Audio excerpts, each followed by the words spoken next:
ጎሽ ስትጠብቅ ስድብ፣ መልካም ስትጠብቅ ሌላ ነገር ሲመጣብህ፣ እየሰራ መልካም ስትጠብቅ ደሞዝ ሲቀነስ፣ እየሰራ የሆነ ነገር አገኛለሁ ስትል ሌላ ተቃራኒ ነገር ሲመጣ ሐዘን ውስጥ ገባ። ገንዘብ ዛሬ 10 ሚሊዮን ብር አገኝተህ ቸርች አትቀርም። ጌታን ለማምለክ ቅልል ብሎ ነው የምትመጣው። አየህ የሆነ ገንዘብ ስታገኝ ሐሳብ አልተውጥም። ቸርች ይሻለኛል ክለብ አትልም። አስተሳሰብህ ሳይጠራ ብር ከምታገኝ ያለ ግንዛቤ ገንዘብ አይምጣል። ከውድድር ውስጥ ውጡ። ውድድር ሐዘንተኛ ያረጋችኋል። ይሄኛውን ቀድሜ ስደርስ ያኛው ቀድሞኛል፣ ያኛውን እንደምንም ብዬ በባሌም በቦሌ ቀድሜው ስደርስ ያኛው ቀድሞኛል። ሐዘንተኛ ነው የምትሆኑት። ከሐዘን መውጣት ከፈለጋችሁ ህይወታችሁን ከውድድር አውጡት። ሐዘናችን ከየት ይመጣል?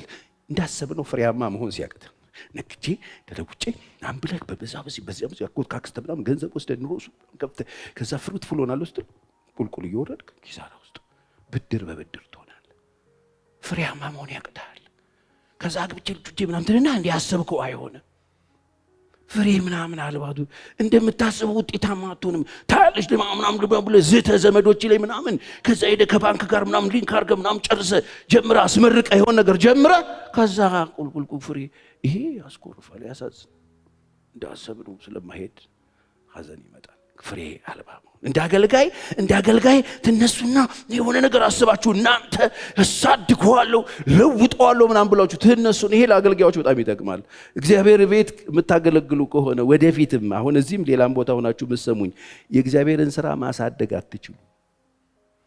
አሳዳጊ እሱ ብቻ ነው።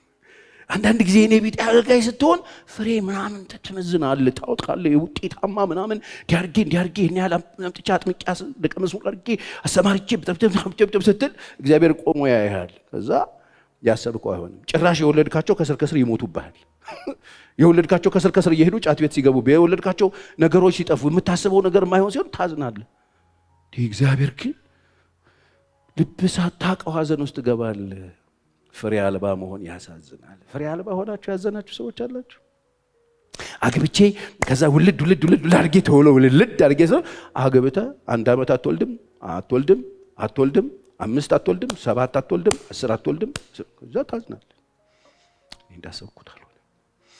ከዛ ሐዘንተኛ ነህ። ማንም ያጽናናው ነገር ሰው አትሆንም። ዝግት ያልክ በሐዘን ብቻህን የምታለቅስ ትካዜ ያለብህ ሰው ትሆናለህ። ከዛ ቆይ ሰርቼ ታያላችሁ ምናምን ብለህ እንደነ ጴጥሮስ ደግሞ ሄደ ሙያን ትምህርትን ተጠቅመህ ጥለህ ለፍተህ ባዶ ትሆንና መረብህን ቁጭ ብለህ እያጠብክ ትካዜ ውስጥ ትገባለህ። እግዚአብሔር ግን እንዴት ከኔ ጋር አይደለም ማለት ነው። ሐዘናችን ከየት ይመጣል? ፍሬ አልባ ከመሆን ይመጣል። እንዲሁ ልትነግረን ያለው በቃ ሐዘኑ ከየት እንደሚመጣል ነገር ሐዘኑ አለ ከራሱ ከእግዚአብሔር እንዳልኩ የምትወደውን ይወስድብህና ማይገባህን ነገር ያደርግብህና ተስፋ ያረከውን ነገር ይወስድና ካጠገብ ዞር ያረግብህና ልብህን በቃ ይጣልክበትን ክሽ ያረግብህና ከዛ በጣም ሐዘንተኛ ትሆናለህ። ይህ ሰውዬ እኮ ሳቂታ ነበረ ትባላለህ። ሐዘንተኛ ትሆናለህ። እግዚአብሔር ቤት ውስጥ ሐዘንተኛ ሆነው የሚመላለሱ ብዙ ሰዎች አሉ። መዝሙር ማያጽናናቸው፣ ስብከት ማያጽናናቸው፣ ፍሬ አልባ የሆኑ ብዙ ሰዎች አሉ። ምን ዋጋ አለው? እሱ ማያደርግ ለማንም ለኔ ግን የሚሉ ሰዎች ይፈጠራሉ። ሐዘናችን ከየት ይመጣል? ሐዘናችን ስሜታችን ድርቅርቅ ይላል።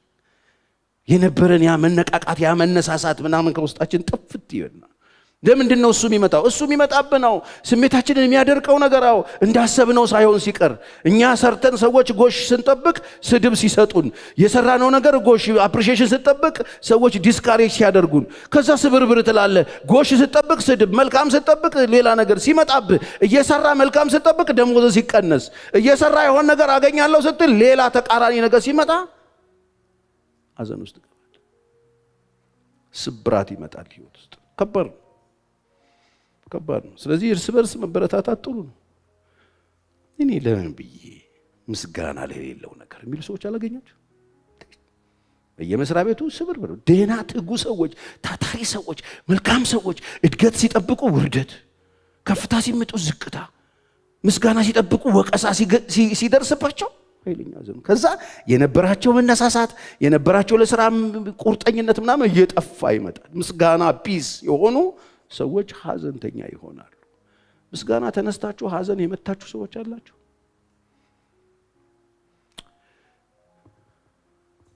ምስጋናችሁን ከሱ ጠብቁ። አሜን። ፍርታም አትሁኑ። የተነሳ ነው ቀደም ምንትዬ እንደተናገረው ጌታን አይተን ነው የተነሳ ነው። ጌታን አይተን ነው የምንቀጥለውም ጌታን አይተን ነው። አይኖቻችን እሱ ላይ ነው የሚሆኑት። አሜን። ይሄ እንዳልኩት ውዳሴ ስጠብቆ ቀሳ ምናምን እንደልብ ነው ያለው። በተለይ አሁን ደግሞ በጣም ብዙ ነው ያለው። ስለዚህ አይደለም ሌላውን በአድና ምናምን ሰው ሚስት ወይ ባልሽ የማይሆን ነገር ይናገራል። ምን ሰርተሽ ነው አንቺ ቤት ተገሽተሽ ምናምን ይልሻል። ይሄ ስሜት ያጠፋል። ከባል ቦላው ድርግም ነው የሚያደርገው። ሐዘንተኛ አለ። ሳቄቷን ፈገግታዋን ያቺን በጣም ፈንድሻ የነበረች ሴትዮ እንክትክት ትላለች። በምን ምክንያት? በባልየው ምክንያት።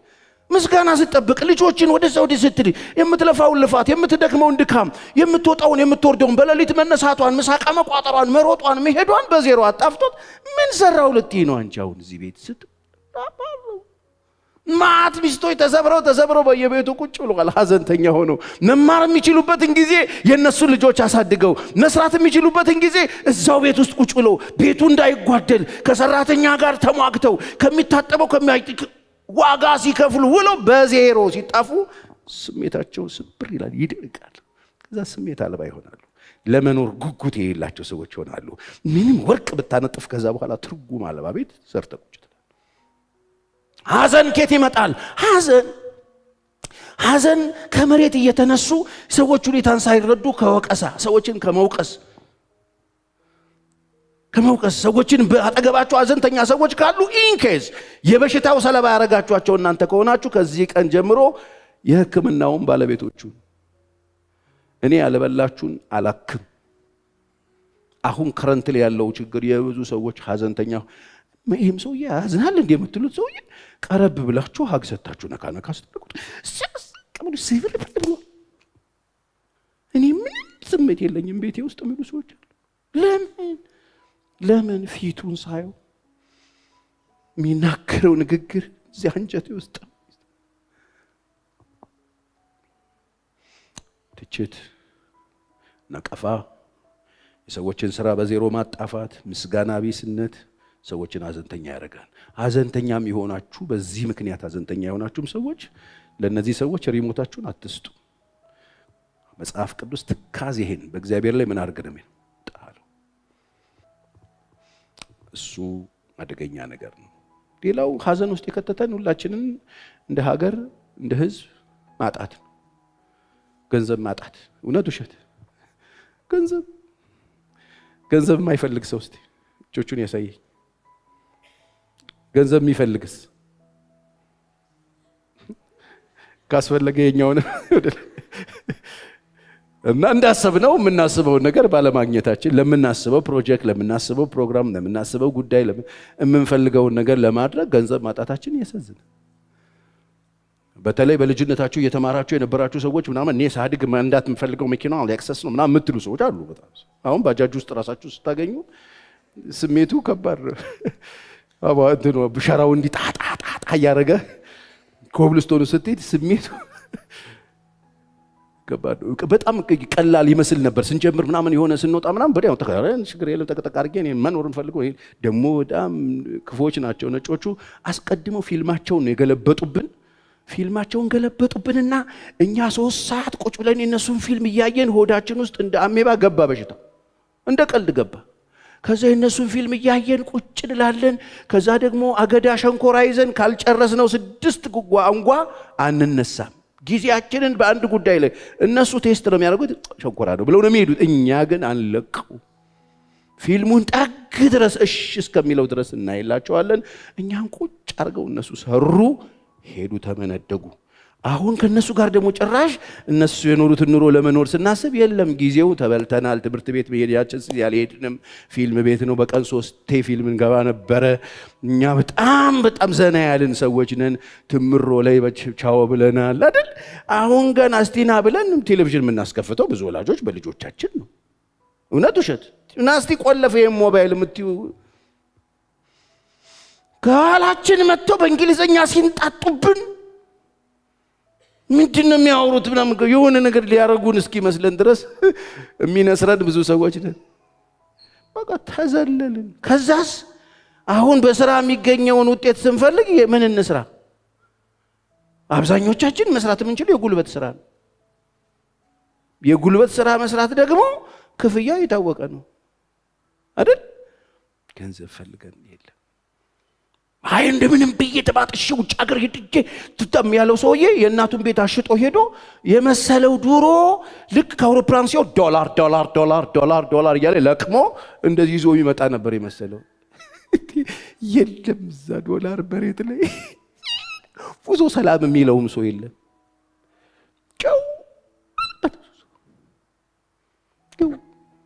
ቼክ አድርጎ በየሀገሩ የተበተኑ ነው። ያርባር በሱን እሰራለሁ ፓስተርዬ ከፍተኛ ችግር ውስጥ ነኝ። ኬት ነው ስትል ሌላ አንተል ካልሄድኩኝ ሞቼ እገኛለሁ። ግድ የለም ሽጩ ቤቱን እኔ ሰርቼ ተካልሻለሁ። እንዳታሸጥ አተካውም፣ መቼም አተካውም። የወላጆቻቸውን ቤት እያረጉ አውሮፓ አሜሪካን የተሻገሩ አብዛኞቹ አልተኩትም። የተኩት ለወላጅ ደም ብዛትና ግፊት በጊዜ እንዲወርዱ። እንዴት አረከው ሲል የለም እንዳሰብኩት አልሆነም ቴትዬ። አይሆንም። እንዴት ነው እንዳሰብከው የሚሆነው? ይሄ ዶላር ለቀማ የሚባል ሀገር የለም ወንድሜ፣ ጅላቱ ነው። አሁን እንደ ህዝብ ግን እናንተ በግል ደግሞ ገንዘብ እጥረትና ችግር ሲገጥማችሁ በጣም መላው ምን እንደሆነ ታውቃላችሁ? ጌታ ጋር መጣችሁ ቁጭ ብላችሁ ጌታዬ ቸግሮኛል፣ ይሄን ጉዳይ ምን ላድርገው ስትሉት ጌታ የምትፈልጉት ጉዳይ በጣም ኢምፖርታንት ከሆነ ያደርግላችኋል። አሁን እናንተ ከፈለጋችሁት ነገር በላይ ጌታ እየፈለገ ያለው እናንተን ነው። አልገባችሁ? አንዳንድ ሰው በእጥረት ነው የሚገኘው። አይገርማችሁ? ሲያጣ ነው እግዚአብሔር የሚያገኘው። ዝም ብላችሁ 10 ዓመት ወደ ኋላ ሄዳችሁ ያሰባችሁት ነገር ተሳክቶ ተሟልቶ ተሰካክቶ እንዳሰባችሁት እንደ ፐዝል ግጥምጥም ብሎ ቢሆን ምን ታረጋላችሁ? እዚህ አትመጡም እኮ ብዙዎቻችሁ። እግዚአብሔር መለኛ ስለሆነ ያሳጣንና እዝን እንልና የባዶዬ ነው እስከ መቼ አንድ ነገር ነው ብለን እንመጣለን። መጣ ልጅ ያው ብሎ የመጣንበትን ጉዳይ የገንዘቡን እጥረት ሳይሆን የሚያስተካክለው የኛን የሐሳብ እጥረት ያስተካክልልንና ያልተሟላ ቅኝታችንን ይቃኘውና ሁኔታውን ሳይሆን እኛን ለውጦን እግዚአብሔር ከዚህ ይሸኘናል። ችግሩ አለ፣ እኛ ግን እዛ ችግር ውስጥ የለን። ክብር ለእግዚአብሔር ይሁን። እግዚአብሔር አሰራሩ ዞር ወራ ለሳኦል እንዳደረገለት ማለት ነው። ሳኦልን ከሰፈር ያወጣው የአህያ ጥያቄ ጠይቆ ሲመጣ በል ተገናኘን፣ እስስቱን ግጥም ማድረግ ያዘውና አህዮቹ ተገኝተዋል። እሺ አሁን ልብህን እዛ ጣል፣ የምትፈልገው ራስህ ነው። አሁን አንዳንዶቻችሁን እግዚአብሔር እጥረት ገጥሟችሁ መጣችኋል። እግዚአብሔር የፈለገው እናንተን ነው። ምን ልታረገው ነው ገንዘቡን ይሉ ይዛል። ነጥቀ ልትሮጥ ነው ብሉፍን ያደርጋል። ለምን ሲባል እግዚአብሔር ለሰው ገንዘብ የሚሰጠው የገንዘብ ኩሊ እንዲሆን አይደለም። ገንዘብ ሲሰጥህ ገንዘብ የሚሰጠው ለመርዳት ለማካፈል የእግዚአብሔርን ስራ ለመስራት እንጂ ገንዘብ ኩሊ እንድትሆን አይደለም ብሎ አስተምሮ አሰልጥኖ ገንዘብ ዛሬ 10 ሚሊዮን ብር አግኝተህ ቸርች አትቀርም። ጌታን ለማምለክ ቅልል ብሎ ነው የምትመጣው። አየህ የሆነ ገንዘብ ስታገኝ ሐሳብ አልተውጥም። ቸርች ይሻለኛል ክለብ አትልም። አስተሳሰብህ ሳይጠራ ብር ከምታገኝ ያለ ግንዛቤ ገንዘብ አይምጣል። እስቲ አሜን በለኝ። መጀመሪያ እግዚአብሔር እናንተን ያገኛችሁ። ሐዘን ምን ፈጠረብን? ማጣት ነው። ምንድነው ያሳዘነ? ምንድነው ያበሸቀ? ምንድነው የከፋ? ማጣት። ጠንቋይ ዛሬ ደግሞ ኮትና ሱሪ ለብሶ ነው ጠንቋዩ ያለው። ለዚህ ነው እኮ ሰው በቡክ ይዞ ምናምን ቸርች የመጣው። የድሮ ማለት እኮ ድሮ ተደብቆ የሚሄደው ኮስተር ብሎ ቡክን ይዞ ወረፋ ይዞ ይገባል ቸርች። ድሮ እዛ ጎጆ ቤት እኮ የሚሄደው እኮ ነው ተቀይሮ ማለት። ማጣት ያዋርዳል። ማጣት ያሳዝናል። ስለዚህ አጣን ብለን ይህንን ክቡር ሰውነታችንን አንጥለው። እስቲ አሜን በሉ። ከሌለን ነገር በላይ ያለን ይበልጣል። የሰማኝ ሰው በደንብ አሜን ይበለኝ። ያለ የዓለም ገንዘብ ሁሉ ተገዝቶ ያንተን አንዲት በሰውነት ውስጥ ያለች ነገር መግዛት አይችልም።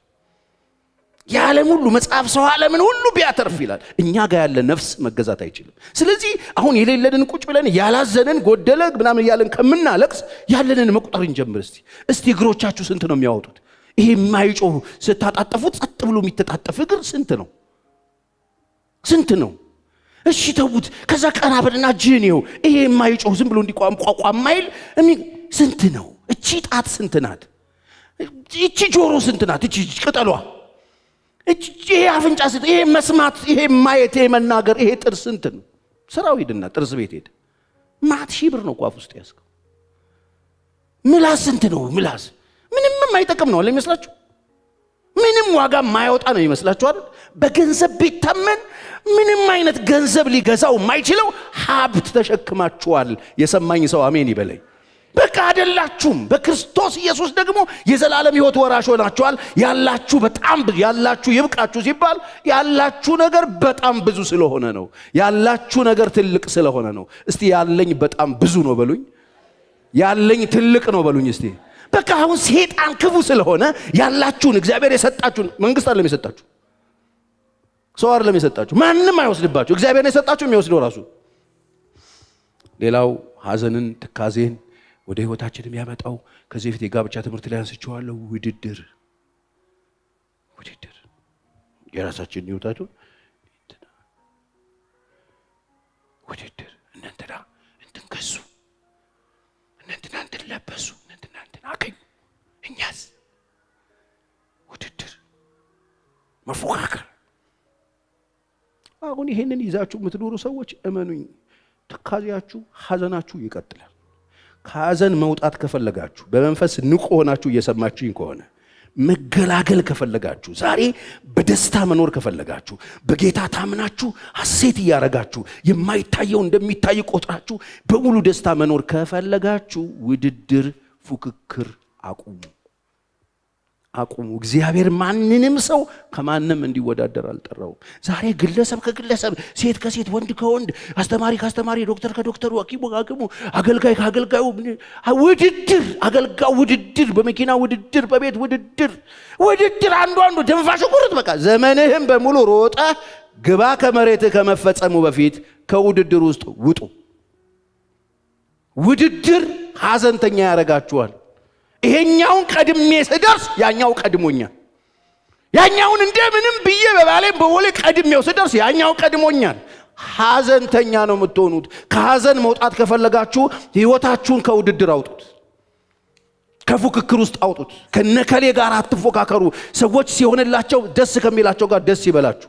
ተወዳደሩ አይደለም ያለው። ደስ የሚላቸው ሰዎች ካገኛችሁ አብራችሁ ደስ ይበላችሁ። እንኳን ጌታ ረዳ፣ እንኳን ጌታ ረዳሽ፣ እንኳን ጌታ አገዘ ይሁንልህ፣ ደስ ይበላችሁ ነው የሚለው መጽሐፍ። ደስ ይበላችሁ፣ አትወዳደሩ አይልም። ከእድሜ እኩዮቻችሁ ጋር፣ ክላስሜቶቻችሁ ጋር፣ ከእናንተ ጋር አብረው ከሰሩ ጋር፣ አብረው ካገለገሉ ጋር፣ አብረው ከወጡ ጋር፣ አብረው ከገቡ ጋር የምትወዳደሩ ከሆነ ሐዘንተኛ ነው የምትሆኑት።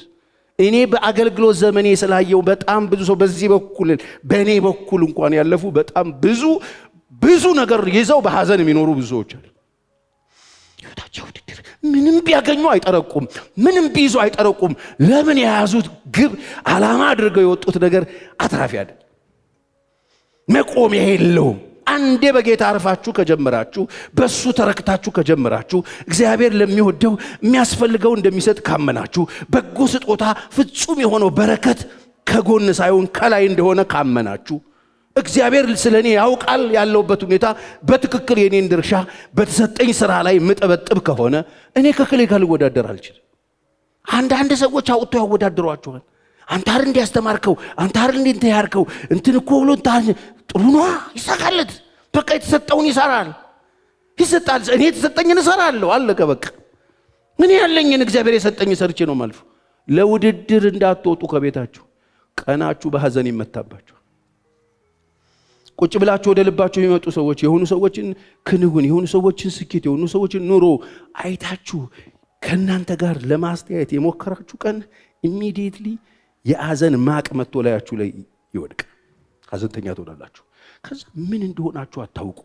ቀናችሁ ተነጅሷል። ምን ሆንሽ አታውቂውም። መናገር አትችይም፣ ግን ሐዘን ለብሰሻል። ምን እንደሆንሽ አታውቂም፣ ተወግተሻል። ምክንያቱ ምን እንደሆነ አታውቂም፣ ደብሮሻል፣ ውስጥሽን አሞሻል። ሐኪም ቤት ስትሄጂ ትመረመሪያለሽ። ሐኪሙ ያይና ኧረ ምንም የለም፣ ደሙም ንጹህ ነው፣ እንትኑም ንጹህ ነው ይላል። ግን የለም በሽታው አለ ውስጥ። ሳታውቂው የሆነ የተሰነቀረ ነፍስሽን የወጋ በሽታ አለ። ከውድድር ውጡ። የራሳችሁን ኑሮ ኑሩ። እስቲ የራሴን ኑሮ እኖራለሁ። ሌላው ሐዘንን ሰው ህይወት ላይ የሚያመጣው ኃጢአት የምትለማመዱ ሰዎች የልጅነታችሁ አምላክ የነገራችሁ በጣም ድንቅ ነገር ነበር። በደስታ ጌታ ሰጥቷችሁ፣ ቃሉ ሰጥቷችሁ፣ መንፈሱን አካፍሏችሁ፣ ደስ ብሏችሁ ተስፋ አድርጋችሁ ትኖሩ ነበረ። ከዛ ከድካም የተነሳ ካለማወቅ የተነሳ በተለያየ ምክንያት ኃጢአት ውስጥ ወደቃችሁ። ኃጢአት ውስጥ ከወደቃችሁ ቶሎ ንስሐ ግቡ። መጽሐፍ ኃጢአቱን የሚናዘዝና የሚተዋት ከእግዚአብሔር ዘንድ ምሕረትን ይቀበላል። በኃጢአቱን የሚሰውር ግን አይለማም ይላል።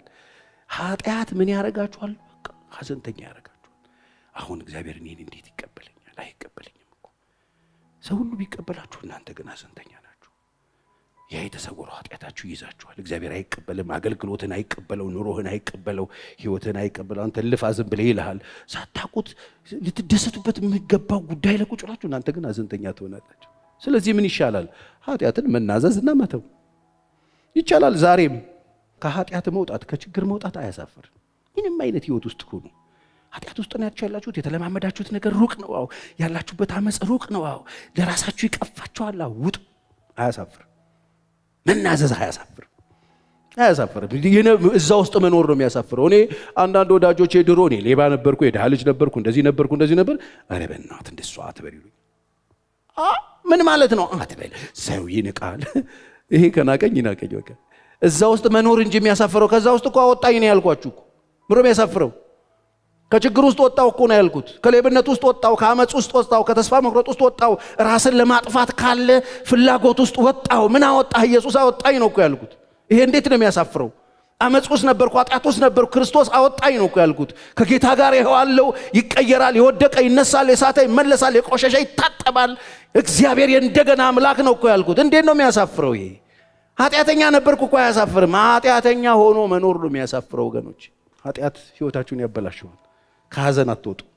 እየተጸለየ ከሐዘን አትወጡ። እየለመናችሁ እየኖራችሁ ከሐዘን አትወጡ። ሐዘንተኛ መሆን፣ ፊታችሁ ማይፈታ መሆን፣ ምን ሆነሻልሽ የምትባሉ ሐዘንተኛ ሆኖ ከመኖር እግዚአብሔር ያወጣችሁ። ይህን የድሆች ወንጌልን ሰብክ ዘንድ ቀብቶኛል አለ። ለታሰሩ መፈታት አይደለም።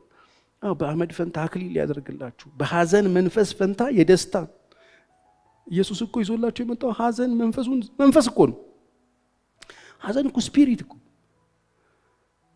ስፒሪት እኮ ኃይለኛ ሐዘን ዝም ብሎ የጸጋ ስጦታ መንፈስ ነው። በሐዘን መንፈስ ፈንታ ነው ያለው።